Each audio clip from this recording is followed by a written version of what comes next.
Dear viewers, today I am here to speak on a different aspect. You know that human faces are deceptive. How a person looks, how his facial appearance gives an impression before us.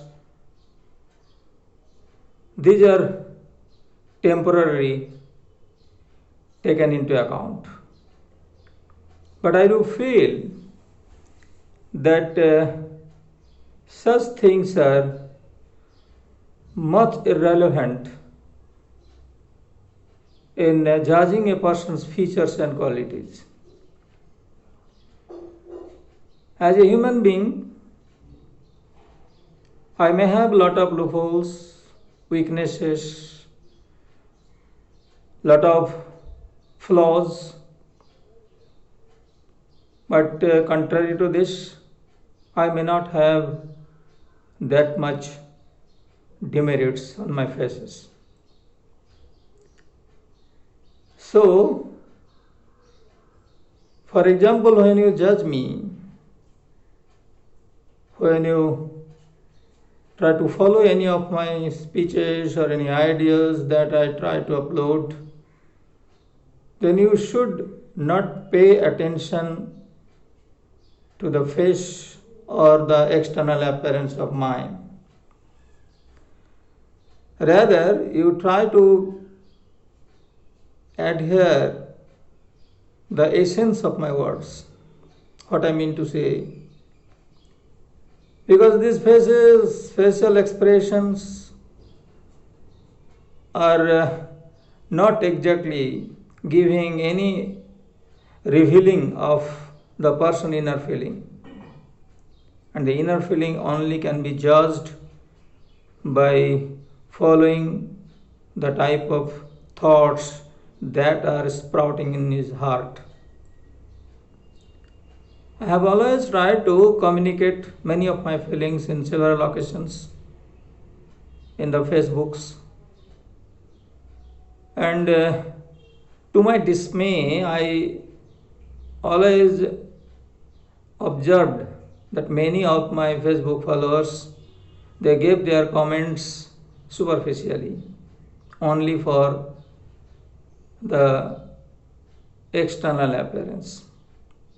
They use the most usual and conventional languages or phrases which they felt befitting according to their choice. But I do feel that this facial expression may be win away, may be changed, may be lost in course of time. But the type of thoughts that I want to transmit through all these should be adhered, should be followed by all my friends as well as followers, and most importantly, all my students. You know my face as a teacher, but you don't know much of my inner feelings as a human being. You may have seen me being so angry, so very stern as a teacher, but I, whenever try to communicate my feeling, I give the feeling from the very core of my heart with my heartfelt expression. So build up your observation skill. Try to use your power of censure things. Try to judge what you should do and what you should not. You should not be a blind follower of anything. You may be born in a certain particular atmosphere with a certain dogmatic or religious background, but these should not be obstacles on the way of developing your own ability of thinking. If you get guided by any sort of preoccupied idea, any sort of prejudicious idea, you cannot grow as an impartial person. You won't be able to use your power of thinking to rise as a human being.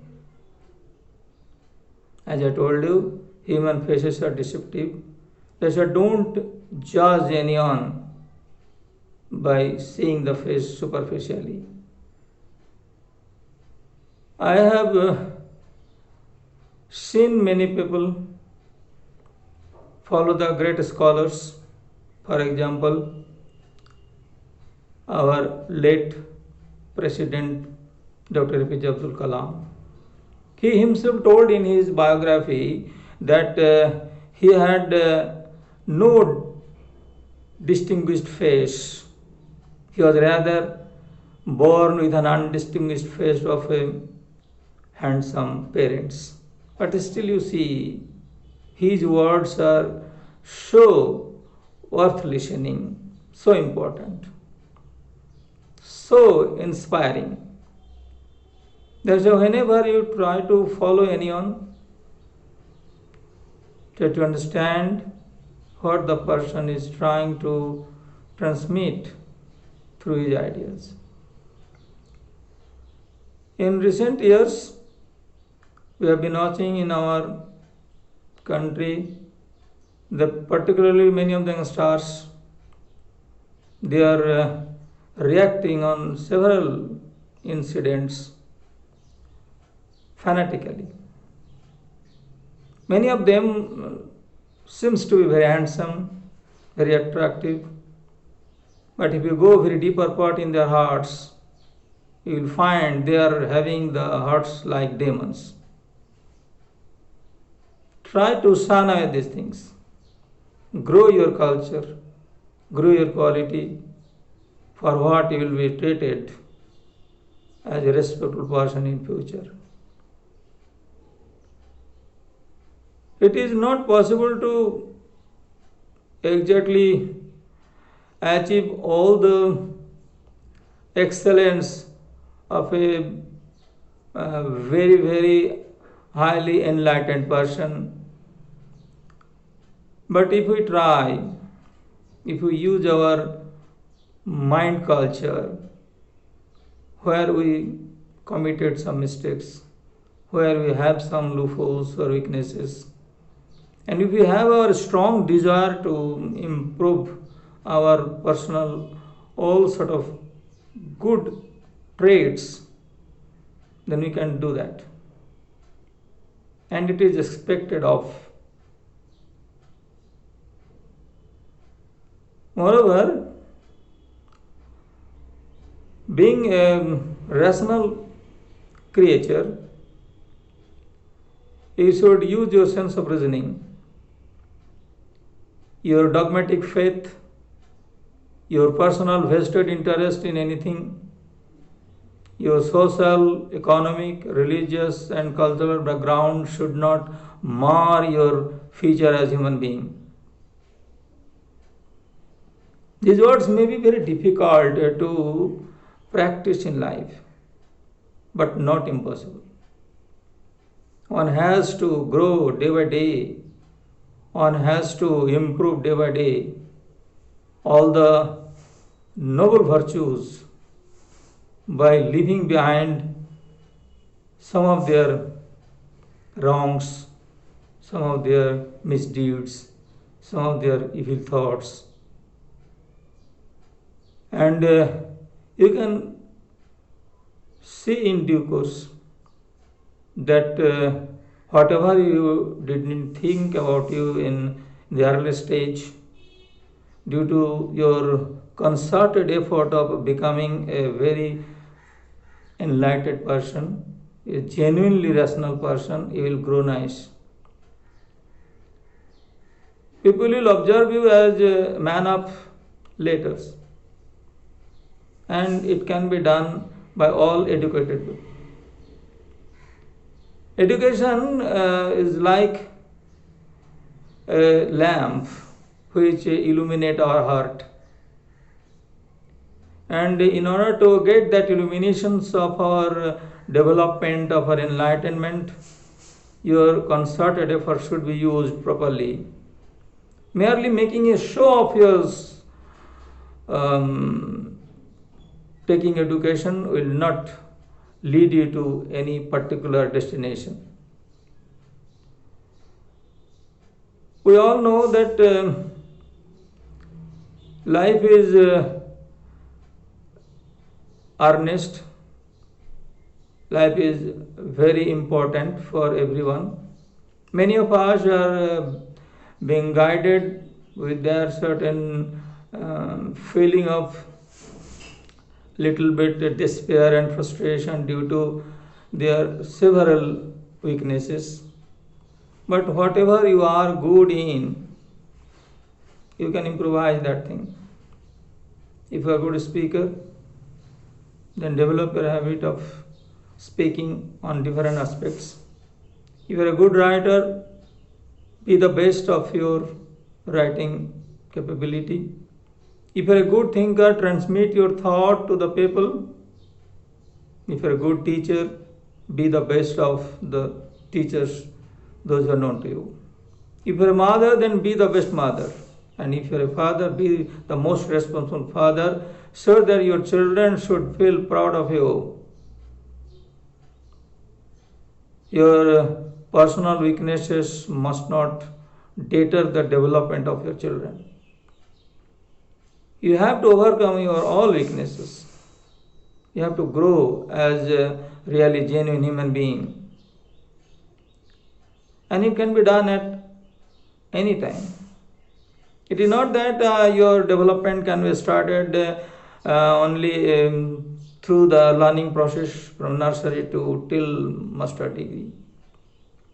From the age of 4.5 till 25, it is not exactly that. A person can grow all his intellectuality, all his enlightenment, even at the advanced stage. You might have heard about Abraham Lincoln, the 16th president of United States of America. He was born in a woodcutter's family. He did not have the opportunity to start his early education as a child. He used to help his father in cutting woods and earn living. All of a sudden, on a certain day at the age of 17, he felt that he could have done something better and he must do it. And he decided to take his education. And by starting his education at the age of 17, he completed his master degree in a very reputed university and did his law degree as well. And starting his profession as a lawyer, he became the most reputed lawyer in America because he wanted to do the best. And you can understand from this life story that by starting from a very humble background, he reached to the topmost position of the post of president as the first person of America. And it can be done. We have heard about another great person, Dr. Kabur. He was born in a Negro family in America, in Afro-American family. His parents were all slaves, and he was supposed to grow as slave in due course. But he opted for something different. He decided to run away. It was a great risk to run away from any landlord's house in those days. But he had his indomitable spirit and he started running on the way through the jungles, through the fields, through all the unconventional way to cover a distance of 150 kilometers. And after reaching to a distant province, he started his work as a sweeper in a school, as a common worker in a school. And there only he started learning as well. And in due course, that certain boy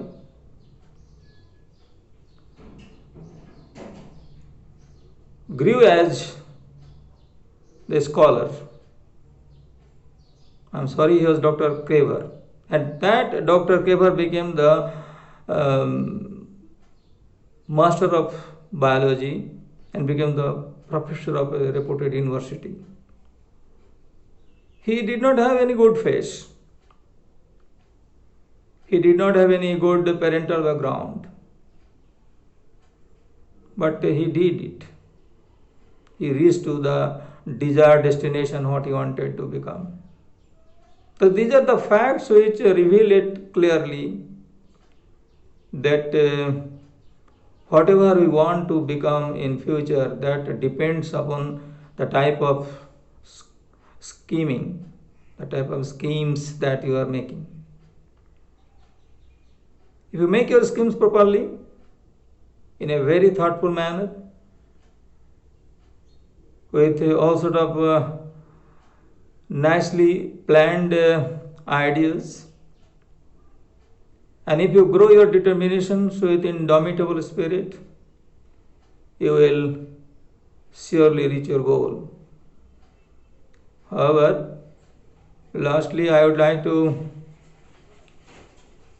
urge to all the viewers, my nice followers, my Facebook friends, and all my students, those who really know me by face, you should try to remember that in the distant part of the world, somewhere in a room in a lockdown condition, your loving Rahman Sir, Muhammad Sayyidul Rahman, is still trying to transmit his ideas without being very close.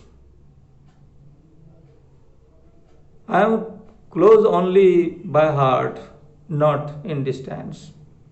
I am staying far away from you physically, but mentally I still aspire to see you growing nicely and living very successfully with all your success. I want to see you developed. I do not feel very much pleased to see you giving comments by seeing my face only. It is not at all welcome expression. I don't like. But contrary to this, if you try to follow my posts, my ideas, my write-ups that I uploaded, that will be an inspiring force for me. I will derive inspiration from the people like you. And it may happen that with that inspirations my lifespan will be also lengthened. At this present situation of pandemic of corona, many people are dreaded because basically they are very coward. And you know that cowards do not survive anywhere. That's why you have to overcome your fear. Yes, we cannot die until you are having the certain sacred hours to breathe last. We will surely survive up to then. And none can determine that how long we will survive, how long will not. It is determined by only our Creator. And I have the best faith in my Creator. He has already determined my age, the last time for my breathing, and I am not at all worried for my last breath. You might have heard the name of Robert Frost. He was walking on the way with his horse on a certain day. He stood beside a snow-covered forest. It was looking very nice. It had a certain aura of excellent natural beauty. He was willing to stay for longer. He wanted to get that joy of being with the natural surrounding. But instantly, soon after that, he remembered that he had lot of things to do, and he cannot wait. He could not halt anywhere.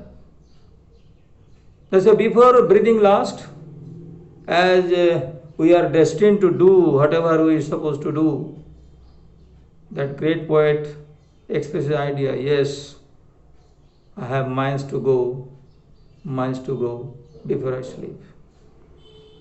I'll also do the same. I believe in it, that I'll have to go for miles before I sleep permanently in my deep slumber. This corona cannot terrify me. You should not let it terrify you. I expect you a very long and successful life. I expect you to achieve all your goals.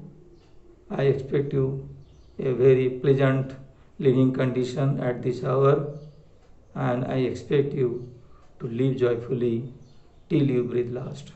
Before that, don't die of being afraid of anything. Thank you.